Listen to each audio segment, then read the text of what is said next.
Comment réussir avec Dieu?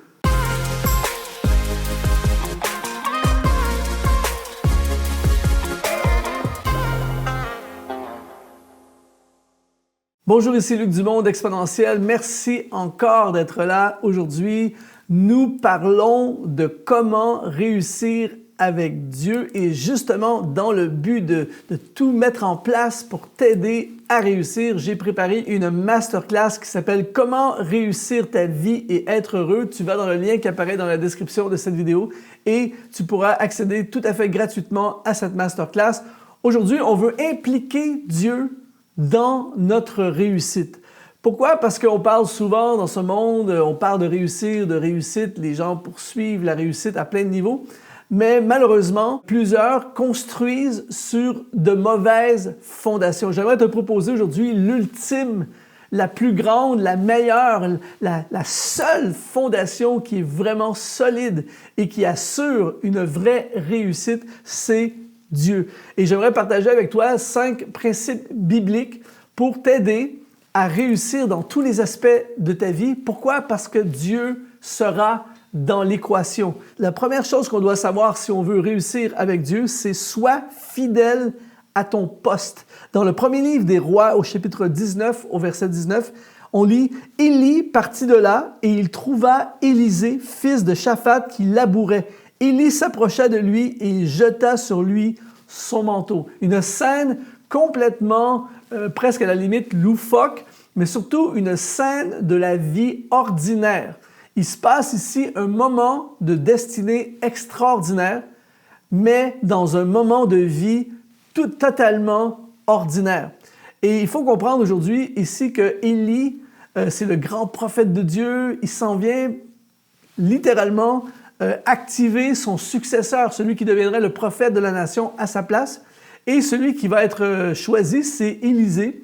Mais Élisée n'est pas en mode je me lève aujourd'hui et je me prépare à être le prochain grand prophète. Non, il est en train de labourer fidèlement dans les fonctions qui lui étaient confiées à ce moment-là. Il travaille dans le business de sa famille et il laboure. Rien de glorieux, rien de spectaculaire, rien qui attire l'attention, mais comme on le voit à plusieurs reprises dans les Écritures, il est simplement fidèle, écoute bien, c'est pour toi et moi ça aujourd'hui, il est simplement fidèle à ce qui lui est confié à ce moment-là. Il n'est pas en train de vivre dans le futur, il n'est pas en train de rêver à son futur et négliger son présent, malheureusement, comme beaucoup de gens le font. On attend que les réussites viennent, on attend que les bénédictions viennent, mais qu'est-ce qu'on fait aujourd'hui? Et en fait, une des clés bibliques pour réussir avec Dieu, c'est d'être fidèle là où tu es, peu importe ce que tu fais, ton emploi,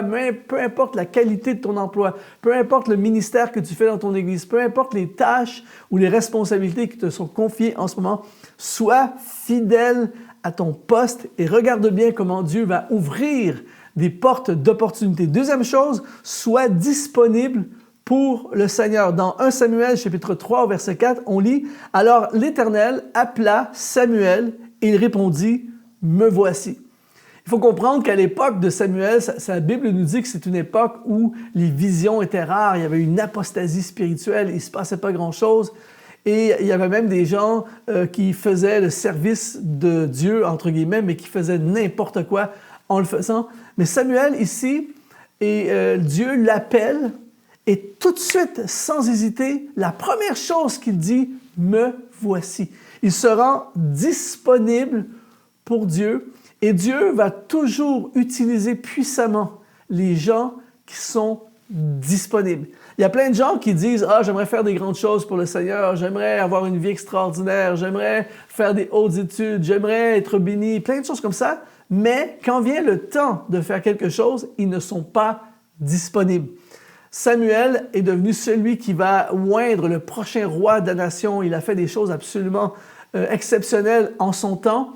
Mais l'une des clés de sa réussite, c'est sa disponibilité. Dieu cherche des hommes et des femmes qui sont prêts à dire « Me voici ». Peu importe ce qu'il faudra faire, peu importe le travail à accomplir, me voici. Deviens quelqu'un de disponible pour Dieu et regarde bien les réussites tout à coup commencer à prendre place dans ta vie. Troisième chose, refuse de compromettre et fais confiance à Dieu.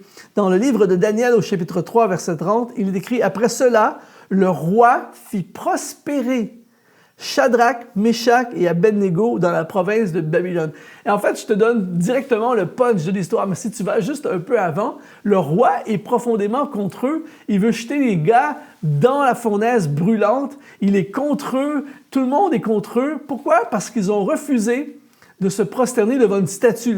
La population entière se prosterne devant une statue. C'est un moment d'idolâtrie. Et Shadrach, Meshach et Abednego ont refusé de compromettre. Ils ont dit, nous, on se prosterne devant personne d'autre que devant le Dieu de l'univers et on ne va pas compromettre.